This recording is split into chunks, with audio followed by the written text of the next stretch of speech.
it's fortunate for us tungod kay once ma-appeal ka sa World Bank loan pasabot na development na mahitabo na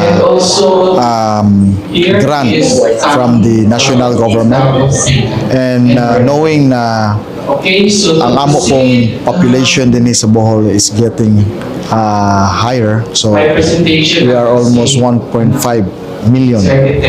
So we need to upgrade na good sa mga facilities sa healthcare facility so that makahatag tao nindot na serbisyo.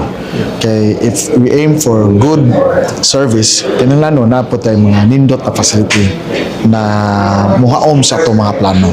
But dili lang mga Bulanon, but of course mga visiting tourists and Yeah, that's why sa mong pagkigpulong sa taga World Bank at taga DOH, ako gi-emphasize na it's not only 1.5 million kundi napay additional 1 million sa mga tourist na muani sa Bohol.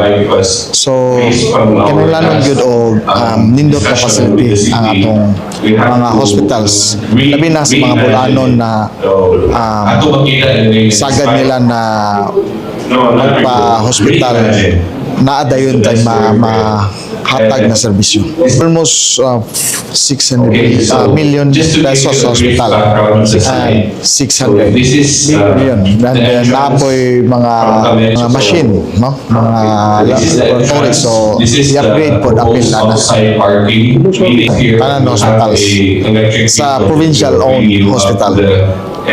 Usag na sa mong i-discuss giniha. So, we will find solution na ma-address na kay usam na sa ilang requirements na maka-avail ni sa loan once ang atong hospital na ay proof of ownership na owned by the province, na may uban na donation lang, may uban na tax deck lang. So, muna atong lihok para atong maka-avail tatungod kay makumpleto ang pag-comply sa mga requirements.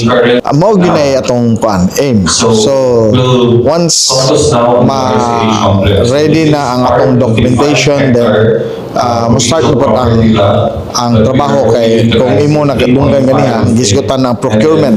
So pasabot ibid na ang mga ubang unsang mga parts sa loan na ma-access sa ato ang provincial government. Kung inyo makita, so Yes, super help na tukuron. Yes. This is the museum. So, kung This is the training center. at least para mga hospital makita. Floor area Yes, for na 40,000 square meters. kinahanglan nun Multiple dunay story.